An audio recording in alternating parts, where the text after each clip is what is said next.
যে নির্বাচন তো হবেই, এবং যেহেতু আমরা আশাবাদী যে লন্ডনে যে বৈঠক হয়েছে আমাদের নেতা তারেক রহমানের সাথে বর্তমান প্রধান উপদেষ্টা, সেই বৈঠকে তো সিদ্ধান্ত হয়েছে, কাজে এটা নিয়ে তো আর আমার মনে হয় সংশয় প্রকাশ করা আমাদের কিছু নাই। কে কি বলল সেদিকে না তাকিয়ে আজকে ইউনূস সাহেবকে বলবো যে আপনার উপর অর্পিত দায়িত্ব আপনি পালন করেন।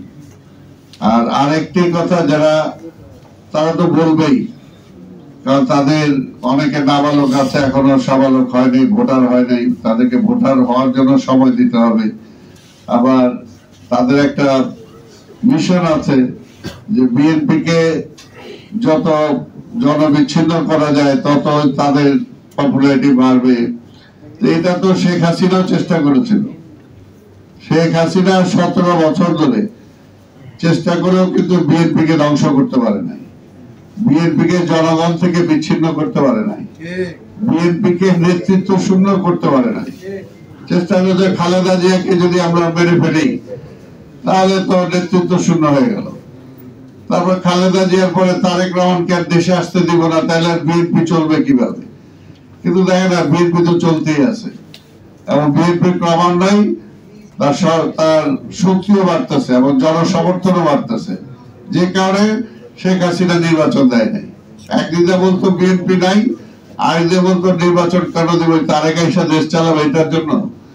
আজকেও এরা চেষ্টা করতেছে, বা এবার চেষ্টা করেন, অসুবিধা নাই, কোনো লাভ নাই, কারণ বিএনপির তো জন্মই হয়েছে, বিএনপির জন্মই হয়েছে এই দেশকে রক্ষা করার জন্য, বিএনপির জন্মই হয়েছে গণতন্ত্র ফিরিয়ে দেওয়ার জন্য। সেটা আগেও ফিরিয়ে দিয়েছে আমাদের নেতা শহীদ রাষ্ট্রপতি জিয়া রহমান, আমাদের নেত্রী বেগম খালেদা জিয়া, এবং এইবারও আমাদের নেতা তারেক রহমানের নেতৃত্বে আবার এই দেশে গণতন্ত্র ফিরে আসবে। এটা একটু পরিষ্কার।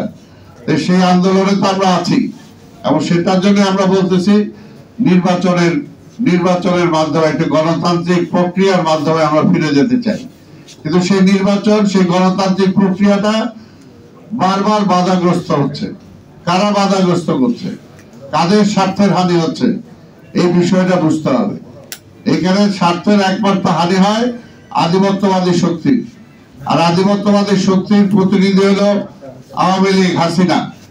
কাজে আজকেও যারা এই নির্বাচনকে পিছাইতে চান, গণতন্ত্রকে আসতে দিতে চান না, তারা কিন্তু ডাইরেক্টলি আর ইনডাইরেক্টলি সেই শক্তিকেই তারা সাহায্য করছেন, সমর্থন করছেন। আর নির্বাচনের প্রক্রিয়ায় কথা নাই, বার্তা নাই। আন্দোলনের 16 বছর 17 বছর কোনো কথা নাই, আর হঠাৎ করে একটা নতুন কি ওই সিআরপি না কি আরপি পিআর কোথেকে আনছে এটা মানুষ বুঝেও না, এটা খায় না মাথায় দেয়, এটাও কেউ জানে না। বলে এই পদ্ধতিতে নির্বাচন হইতে হবে। কি কারণে? এই কারণে হইতে হবে কারণ তারা কোনোদিন ভোটে নির্বাচিত হইতে পারে না, তারা কোনোদিন ভোটে নির্বাচিত হইতে পারে না। কারা দাবি করতেছে? কারা দাবি করতেছে? দেখেন, তারা এই পর্যন্ত এককভাবে জাতীয় সংসদ নির্বাচনে কে কয়টা সিট পাইছে, আর তাদের কথাই নাকি শুনতে হবে, নাহলে সংস্কার হইল না, নাহলে সংস্কার হইল না, ওনাদের কথাই শুনতে হবে। আমরা কি তাহলে ভাইসা আছি নাকি? বিএনপি এই দেশের প্রতিষ্ঠিত দল, এতবার ক্ষমতায় ছিল, এবং ইনশাআল্লাহ জনগণের ভোটে আবার ক্ষমতায় যাবে। সেই বিএনপির কথার দাম নাই। বিএনপির সাথে জোটে যারা আছে বলে নাকি খালি বিএনপি একাই চায়। এই যে আমাদের যে বললো দাদা এই মুহূর্তে, উনি তো বিএনপি করে না, আরো তো রাজনৈতিক দল আছে, তারা তো বিএনপি করে না।